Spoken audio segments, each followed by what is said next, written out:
All right, ladies and gentlemen, welcome back to the channel. Today we're talking about the red hot Kansas City Chiefs riding a 5-game heater. We have an AFC Championship rematch for Cincy, and I have a strong inclination that the Kansas City Chiefs are going to win this football game. 5 straight games. First things first, Patrick Mahomes is having an MVP season. The offense currently ranks number 1 in offense. Defensively, they have been making phenomenal strides. That really was the one and only knock.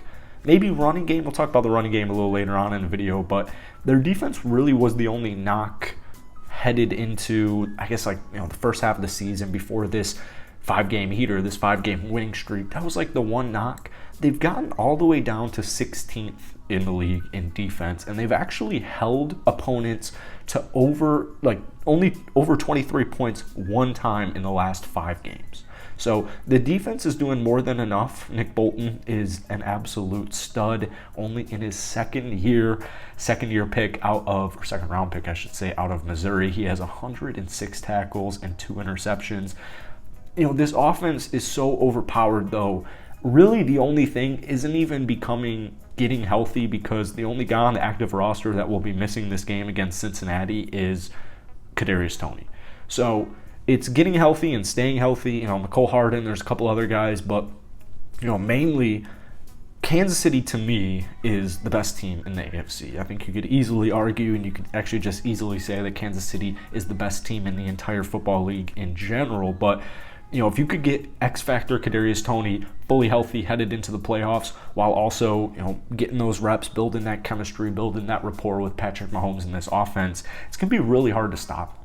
It's going to be very hard to stop him. The big thing is, against Cincinnati, is not allowing big plays and just in general not making it easy. Cincinnati is getting a lot of praise in the last couple of weeks. They just took down Tennessee, which has one of the best, Tennessee, the Titans have one of the best defenses in football. To me, it really just comes down to limiting big-time plays. Make it hard on them. Just make it hard on them. Cause turnovers, right? But make touchdowns a pain in the ass. Cincinnati, like I said, is getting a lot of praise in the last couple of weeks for kind of coming alive here. Well, they've taken down teams like Carolina, Pittsburgh. Tennessee, though, is a very good team. However, offensively, Cincinnati has a lot more weapons than Tennessee, and that really was what ended up beating them, was just bigger time plays. I'm not talking 60-yard touchdowns, because clearly in no way, shape, or form do you want to allow those, but it just comes down to those third downs where Cincinnati in the second half of the game, they were just having their way. So if you cannot allow big time plays, if you can just not make it easy, cause turnovers, force field goals, I have no reason to believe why Kansas City is not going to win this football game. Cincinnati ranks 13th in defense, but Kansas City's offense is so good, and it's being led by MVP Patrick Mahomes, who, for some reason, guys like Skip Bayless are still giving Patrick Mahomes slack on a week-to-week basis for careless turnovers, and it's they're few and far between. Yes, Patrick Mahomes not forcing throws, not forcing plays, it's going to be critical. It is critical, but it's just very redundant. It's a very redundant statement to make. So getting guys like Juju back, getting MVS, Travis Kelce, you have Jerick McKinnon coming back, or I guess not necessarily coming back, but he hasn't really been fully healthy in the last month or so. He's kind of a big X factor to me with CEH on the injured reserve, because don't forget about Ronald Jones. Ronald Jones had only 4 attempts for 12 yards last week against the Rams, but career-wise, he's a 4.4 yards per rush player. So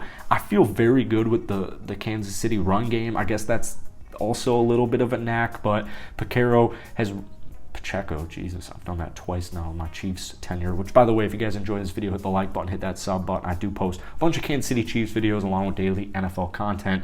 The Kansas City Chiefs have gotten their rush yards per game all the way up to 19th in the league, with just a little over 114 per game, and Pacheco is a huge reason why. He's an absolutely huge reason why. He struggled, I use air quotes on that, because Still did what he had to do last week against the Rams. I know the Rams are not the Rams of last year. They're not the Rams of recent years, their defense specifically, but they're injured. They're banged up. Nonetheless, though, they still have a very, very good defense. So, rookie, 7th-round pick in Pacheco, rushing for over 70 yards, that's something that I'm going to take. And getting Jerick McKinnon back fully healthy, I keep saying the word back, but getting him fully healthy, that's a very big deal to me.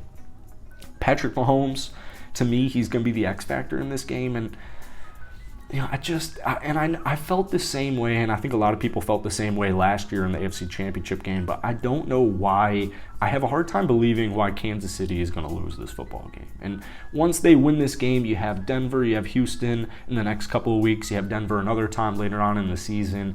The most losses I can see for this Chiefs team is 4, and I still, that gets the job done as far as getting that first seed in the AFC. You do have the tiebreaker going to Buffalo, but I'm not necessarily sold on the Buffalo Bills. I know that might be like a little bit of a hot take, but there's guys like Sky Moore. I know he had that fumble last week, but 5 receptions for 36 yards. He had that 18-yard catch.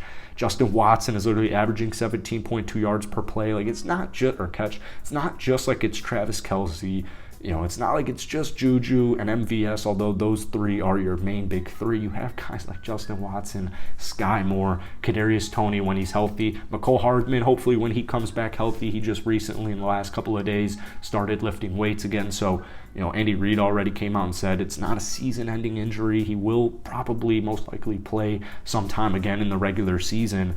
Kansas City has all the pieces. They truly do. And I know the defense lost some guys last season, but I think they're younger. I think they're hungrier. I think they are playing with a chip on their shoulder because, the offense, as good as it is, scoring 30 points a game, defense wins championships. And I think personally, especially in the last 5 weeks, you're not playing easy opponents.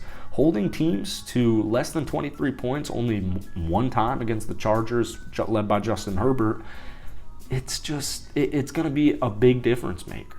But Patrick Mahomes is having one hell of a season, and I can't believe that there's people out there, like people in the NFL media world, that are not giving Patrick Mahomes the proper credit because of, I guess, what they would call them reckless or lackluster throws, just turnovers, 8 interceptions. But I'm not worried about Patrick Mahomes. He has proven himself several times. So Kansas City, they're going to win the AFC West, but it comes down to just getting home field advantage, obviously, getting that first seed in the AFC, getting that bye.